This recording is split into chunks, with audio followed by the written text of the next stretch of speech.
சகோதரர் பக்தர் சிங் அவர்களின் ஊழியத்திலிருந்து விடாய் துணிக்கேற்ற வார்த்தைகள். மார்ச் மாதம் 2ஆம் தேதி. ஆகையால் விசுவாசிக்கிறவங்களுக்கு அது விலையேற பெற்றது. 1 பேதுரு புஸ்தகம் 2வது அதிகாரம் 7வது வசனம். அப்பம் பிட்குதல் ஒரு சாட்சியாகும், இது சடங்கல்ல. நம் ஆண்டவர் ஸ்தோத்திரம் பண்ணி அப்பத்தை பிட்டு கொடுத்தார். அவருடைய மரணத்துக்கு அனுதாபம் காட்டும்படி அவர் நம்மிடம் கேட்கவில்லை. மாறாக ஒரு பரிபூர்ணமான தியாகத்தின் மூலம் அவர் ரட்சிப்பின் பெரிய கிரியையை பரிபூர்ணமாக நிறைவேற்றியதால் அவருக்கு நாம் நன்றி செலுத்த வேண்டும். எபிரேயருக்கு நிருபம் 10வது அதிகாரம் 14வது வசனம். அவர் வருவதற்கு முன் பல பலிகள் வெவ்வேறு காலகட்டங்களில் செலுத்தப்பட்டது. ஆனால் இந்த பலிகளால் ஒரு பாவி கூட நீதிமானாகவில்லை. எனவே அவரது பாடும் மரணமும் ஒரு வெற்றியை தவிர தோல்வி அல்ல. நமக்கு பதிலாக மரித்ததன் மூலம் நம்முடைய எல்லா நியாய தீர்ப்பையும் நம்முடைய எல்லா தண்டனையும் அவர் தாமே ஏற்றுக்கொண்டார். எந்த நாட்டிலும் எந்த மொழியிலும் எந்த பாவியும் நேர்மையானவராக மாறுவதை அவர் சாத்தியமாக்கினார். இதனால்தான் நாம் கர்த்தருடைய பந்தியில் பங்கேற்பதற்கு முன்பு அவரை ஆராதிப்பதிலும் அவருக்கு நன்றி செலுத்துவதிலும் சிறிது நேரம் செலவிடுகிறோம். யோவான் சுவிசேஷம் 10வது அதிகாரம் 17 மற்றும் 18வது வசனத்தில் கர்த்தர் சொன்னார், நான் என் ஜீவனை மறுபடியும் அடைந்து கொள்ளும்படிக்கு அதை கொடுக்கிறபடியால் பிதா என்னில் அன்பாயிருக்கிறார்.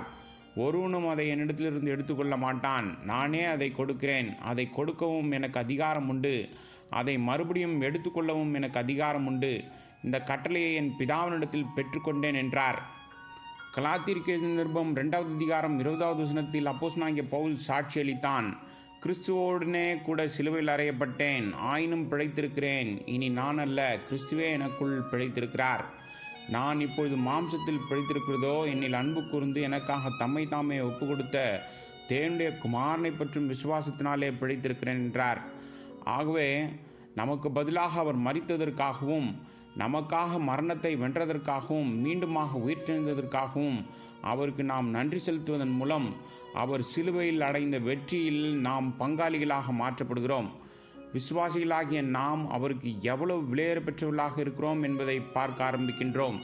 மேலும் நமக்கு பதிலாக அவர் மரித்து நம்மை ரட்சிப்பதில் நம் ஆண்டவர் எவ்வளவு பெரிய மற்றும் உயர்ந்த நோக்கத்தை கொண்டிருந்தார் என்பதையும் நாம் பார்க்கின்றோம். நாம் மேஜையில் நடுவில் வைத்திருக்கும் போது கர்த்தர் தாமே அடையாளமாக நம்மோடு கூட பேசுகிறார்.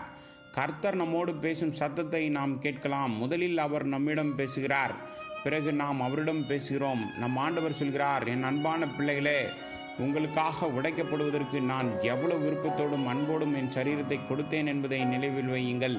உன்னுடைய இரட்சகராக இருக்க என்னிடமிருந்த எல்லாவற்றையும் கொடுத்தேன். நம்மை படைக்க தேவன் ஒரே ஒரு வார்த்தை தான் சொன்னார். ஒரே வார்த்தையால் அனைத்தையும் உண்டாக்கினார். ஆனால் நம்முடைய இரட்சகராக இருப்பதற்கு அவர் அனைத்தையும் கொடுக்க வேண்டியதாக இருந்தது. அவர் தன்னை வெறுமையாக்க வேண்டியிருந்தது. நம்முடைய கர்த்தராகிய இயேசு கிறிஸ்துவின் கிருபையை நீங்கள் அறிவீர்கள்.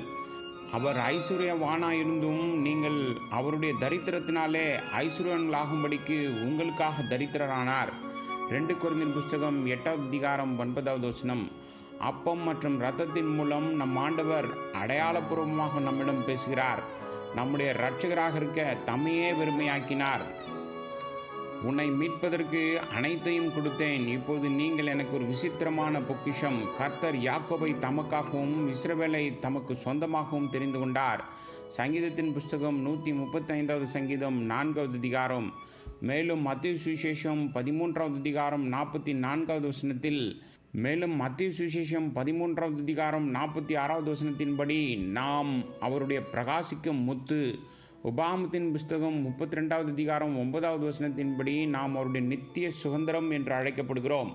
அவருக்கு நாம் மிகவும் விலையேற பெற்றவர்கள், எல்லா வானங்களையும் விட விலையேற பெற்றவர்கள். அவருடைய விலையேற பெற்ற இரத்தத்தால் மீட்கப்பட்டவர்களாக என்றென்றும் ஜீவனுள்ள நம்பிக்கை உடையவர்களாக இருக்கிறோம். அதனால்தான் அவருடைய முகத்திற்கு முன்பாக விழுந்து நாம் அவரை வணங்குகின்றோம்.